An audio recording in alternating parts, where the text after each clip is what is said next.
자, 학습지로는 여러분들에게 안 줬는데 이거는 각자 필기를 해봅시다.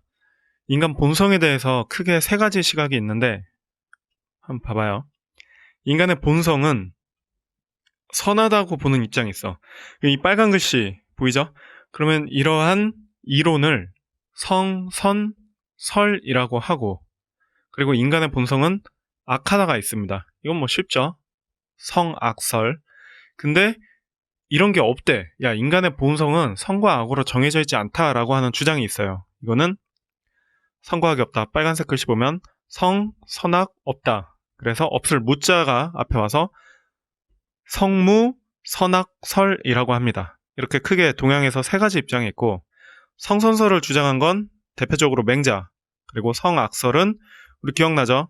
인간은 악하게 태어났기 때문에 선하게 변화시켜야 한다라고 주장한 유교의 아웃사이더 순자가 있었고, 성무선악설이 누구냐면은 인간의 본성은 선도 없고 악도 없대. 아무것도 타고나질 않는데 아무것도 없는 애 누구죠? 고자입니다. 얘는 학파도 없고 혼자요. 정말 아무것도 없어. 우리 고자입니다. 인간의 본성을 어떻게 봤는지 이 세 가지를 살펴봤습니다. 자, 성리학에 대해서 봅시다. 주희라는 사람이 주장을 했어. 자, 미스터 주. 송나라 시대의 유교 학자입니다. 여러분, 제가 처음 해준 학습지 보이죠? 송나라가 어느쯤인지. 도가와 불교를 비판적으로 수용하고 선진유학을 재해석. 선진유학이라는 건 그 진나라보다 먼저, 그러니까 딱 춘추 전국시대의 유학, 공맹순 유학이죠? 선진유학을 재해석했다. 지금 1000년 이상이 지났잖아. 그 사이에 도가와 불교가 나왔을 거 아니에요? 그러니까 도가와 불교도 일부 비판적으로 받아들입니다. 인간의 본성과 세상의 원리를 체계화시킨 학문이 성리학입니다. 그래서 이기론이라는 것을 주장을 했어. 이기론이 뭐냐면은 맹자의 성선설을 바탕으로 두었는데, 세상은, 그러니까 이 우주는 이와 기로 돼 있대. 딱 이 두 가지로만 돼 있대. 이가 뭐냐? 원리의 리자예요. 알겠죠? 우주 만물의 원리. 우리가 무슨 원리 할 때 그 리자. 세상의 원리, 항상 옳은 진리, 천리. 기는 이 이라는 것을, 이 원리를 담아내는 그릇. 굉장히 가변적이에요. 그러니까 이라는 것은 절대적이고 기라는 것은 가변적이죠. 이렇게 설명하면 여러분들 무슨 말인지 모르겠잖아. 자, 지금부터 예를 몇 가지 들 테니까 잘 보세요. 먼저 계절부터 예를 들어봅시다. 빨간 꽃, 노란 꽃, 꽃밭 가득 피어도 하얀 나비꽃, 나비 담장 위에 날아도 따스한 봄바람이 불고 또 불어도 미식은 찰도 돈에 돌아가네. 지금 대략 초여름이죠. 그죠? 봄이 거의 끝나갔고, 근데 우리가 봄, 여름, 가을, 겨울이 바뀌잖아. 그리고 낮과 밤이 계속 바뀌잖아요. 우리가 눈으로 보기에 지금은 여름이다, 지금은 겨울이다, 그리고 지금 현재는 낮이고 밤이다, 이런 게 굉장히 가변적이잖아. 근데 이 계절이든 낮이든 밤이든 간에 이걸 돌리는 힘이 있을 거 아니야. 그쵸? 어떤 자연에 혹은 우주에 힘이 있을 거 아니에요? 그러니까 세상이 이렇게 돌아가잖아. 눈에 보이지 않지만 그 어떤 분명한 힘이 있죠. 그게 이입니다. 이. 그리고 그 힘에 의해서 우리가 눈으로 보이죠. 그 현상이. 그게 기입니다. 눈으로 확인되고, 때로는 손으로 만져지는, 눈이나 비 이런 거 만져지잖아. 그런 건 기. 근데 눈이나 비가 오게끔 하는 그 힘, 그게 이입니다. 원리의 이. 자, 정삼각형 예를 들어볼게요. 여러분 수학책의 정삼각형 아무거나 봐봐. 보면은 조그만 게 있고 큰 게 있지만 어쨌든 다 정삼각형 모양이잖아. 근데 여러분 지금 수학책에 있는 정삼각형이 진짜 정삼각형이에요? 그거 현미경으로 확대해서 보잖아? 엄청 울퉁불퉁합니다. 공장에서 찍어낸 각도기 같은 정삼각형, 그거 보면은 그게 정말 정삼각형이야? 역시 현미경으로 보면은 다 우둘투둘합니다. 그쵸? 정삼각형은 그 선이 곡선이 생기면 안 되잖아. 울퉁불퉁하면 안 되잖아. 다시 말해서 지구상의 정삼각형은 실존하지 않습니다. 동의하죠? 근데 그렇다고 정삼각형이라는 게 없어요? 우리 머릿속에 분명히 정삼각형이라는 게 있죠. 눈으로는 정삼각형을 다 흉내낸 것에 불과하지만 우리 머릿속에 있는 그 원리, 세 변의 길이가 같고 세 내각이 전부 60도이다. 그 정삼각형의 원리는 딱 하나죠. 그리고 분명하죠. 그 원리가 2. 그리고 우리가 뭐 수학책으로 보든 여기저기서 보는 정삼각형을 흉내낸 것들은 깁니다. 자, 책상을 예로 들어볼게요. 여러분 지금 앉아있는 책상, 집에 있는 책상, 학교에 있는 책상, 학원에 있는 책상, 도서관에 있는 책상 다 다르죠. 디자인이 다르고 뭐 색깔, 느낌이 다 다릅니다. 재질도 다르고. 근데 우리가 책상이라고 부르는 그 공통 분모가 있죠. 예를 들어 여러분이 휴대폰을 책상이라 부르진 않는단 말이야. 휴대폰과 책상에 아주 큰 차이가 있죠. 책상이란 뭐냐면은 어느 정도의 높이와 어느 정도의 넓이와 어느 정도의 딱딱함, 그게 책상을 이루는 공통 주제잖아. 그래서 우리가 집에 있는 것이든 학교에 있는 것이든 그걸 묶어서 책상이라고 부를 수 있는 거잖아요.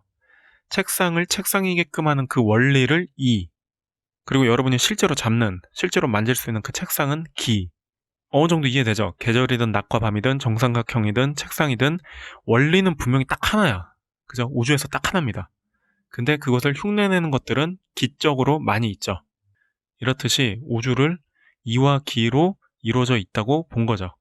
근데 이거를 사물에만 그렇게 본 게 아니라 인간 본성에 그대로 적용시킵니다. 야, 인간에게 그러면 이는 뭐고 기는 무엇일까? 이것이 이기론입니다. 우주를 두 가지로 나눈 걸 이기론이라 그러잖아. 근데 이 이기론적인 관점으로 인간의 본성을 바라본 것, 인간의 마음은 어떻게 이루어져 있는가, 이것을 심성론이라고 하는데 한번 봅시다. 인간의 본성이 곧 이치다. 인간의 본성이 곧 이래. 인간의 본성은 뭐였죠? 주자는 누구를 받아들였다고? 맹자의 성선설을 받아들였다고 했죠. 그 인간의 본성은 어때? 자, 잘 명심하세요. 유교는 순자를 제외하고 전부 다 성선설입니다. 맹자 이하는 전부 성선설이에요. 그래서 제가 순자를 아웃사이더라고 표현을 하는 거야. 자, 그렇다면 역시 주자도 인간의 본성은 곧 이치다. 인간의 선한 마음을 이치라고 받겠죠. 이거를 한자로 성성, 곧 즉자를 써가지고 이는 이고, 그래서 성즉리라고 합니다. 선한 본래의 마음, 인간의 본성이 곧 이치다. 이걸 다른 말로 본연지성이라고 해요. 이 지성의 성자가 그 본성이겠죠? 본연은 그 본자는 근본이라는 의미일 거고, 그러나 인간의 마음에는 기질의 영향을 받는데, 그래서 감정과 욕구가 있대. 우리가 아무리 선하게 태어나도 우리 뭐 누구나 이기적인 감정과 이기적인 욕구가 있잖아. 그것을 기질지성이라고 합니다. 그러면 기질이 지나치면은 악의 원인이 된대. 그러니까 감정이나 욕구를 컨트롤 못하면은 악하게 된대. 올바른 사람이 되려면 어떻게 해야 돼? 기질지성 중에서 나쁜 것을 제거하면 되겠죠. 그 기질을 변화시키면 되죠. 자, 어떻게 변화시킵니까? 올바른 사람이 되는 그 방법에 대해서 한번 봅시다. 항상 마음을 경건하게 하고, 이거를 한자로 거경이라고 해요. 마음을 경건하게 하라. 항상 경건하게 하라. 거경하고 깊이 사색하라. 이것을 궁리라고 합니다. 여러분 우리 그 방법을 궁리하다 그런 표현 어쩌다 쓰잖아. 그 궁리예요. 사물의 이치를 탐구하는 것. 이것을 어려운 말로 경물치지라고 합니다. 여러분 근데 이거 우리 경물치지라는 말은 살면서 거의 아예 안 쓴다고 보면 되죠. 근데 궁리도 잘 쓰진 않는데 궁리나 경물치지나 똑같은 뜻으로 우리가 정말 많이 쓰는 표현이 있습니다. 뭘까요? 여러분들 국영수사과 뭐 등등 지금 과목을 배우잖아. 초중고 12년을 배우고 대학 가서 또 배우겠죠. 그래서 우리가 뭐라 한다 그러지? 여러분이 살면서 가장 듣기 싫어하는 잔소리가 뭐죠?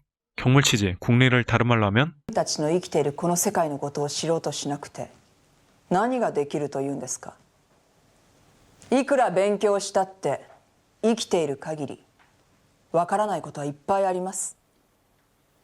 世の中には何でも知ったような顔した大人がいっぱいいますが、あんなもの嘘っぱちです。いい大学に入ろうが、いい会社に入ろうが、いくつになっても勉強しようと思えばいくらでもできるんです。好奇心を失った瞬間、人間は死んだも同然です。勉強は受験のためにするのではありません。立派な大人になるためにするんです。 여러분, 그게 공부입니다. 공부. 알겠어요? 너 공부해라. 너 국리해라. 너 경물 취재해라. 똑같은 말이에요. 여러분 봐봐. 국영수사가 아무 과목을 떠올려봐. 우리가 그거를 배운다는 것은 그 해당 분야의 이치를 탐구하는 거죠. 그렇죠. 뭐 국어든 수학이든 과학이든 영어든 그 해당 사물에 대해서 이치를 탐구하는 거잖아. 그게 공부야. 알겠죠? 그래서 이걸 옛날 말로 국리하다 혹은 경물 취재하다 혹은 수양하다라고 합니다. 거경은 양심을 보존하고 반성하는 것, 존양, 성찰이라고 합니다. 존양, 양심을 보존, 그리고 성찰, 우리 반성을 성찰하다라고 하죠. 자, 이 반성에 대해서는 내가 또 할 말이 있지. 여러분, 반성에 대한 슬픈 사연이 있습니다. 제가 초등학교 2학년 때 담임 선생님이 반성문을 써오래. 난 그때 반성이란 단어를 처음 들었거든? 그래가지고 반성문이 뭐예요? 이랬더니 선생님이 집에 가서 엄마한테 물어보면 안 돼. 그래가지고 집에 가서 물으려고 하다가 이게 감이라는 게 있잖아. 뭔가 안 좋은 것 같다. 그래서 이제 엄마한테 뭐라 그랬냐면 엄마 반성문이 뭐예요? 이랬더니 왜 그러냐. 그래서 이거 친구가 물어서 그런다고 했더니 이제 엄마가 반성문이 이러이러한 거야 라고 얘기를 해줬어. 그러면 이제 좀 있다가 몰래 혼자 쓰면 되잖아. 근데 당시에 바보같이 엄마 말 듣자마자 그래? 알았어? 하고 그 자리에서 쓰다가 거짓말했다고 뒤지게 맞았던 적이 있는데 전 그래서 반성이라는 게 얼마나 아픈 건지 알고 있습니다. 자, 반성 혹은 성찰이 뭐냐면은 거울을 보는 거예요. 자기를 되돌아보는 걸 얘기하는 거죠. 자신의 삶을, 오늘 하루를 되돌아보는 것. 그것이 성찰이죠. 자, 한마디로 정리하면 경물치유와 존양 성찰, 즉 천리를 보존하고 인욕을 제거하여 도덕적 인간이 되자. 그렇죠? 이를 잘 보존하고 기에서 나쁜 부분을 제거하여 도덕적 인간이 될 수 있다. 이것을 존천리 거인욕, 그러니까 제거에 거쳤다 가지고 거인욕이라고 합니다. 올바른 사람이 되는 방법, 존천리하고 거인욕 하면 돼. Just wanted to say, that was a really cool lesson today. Oh, thanks, dude. I'll see you back in class. Okay.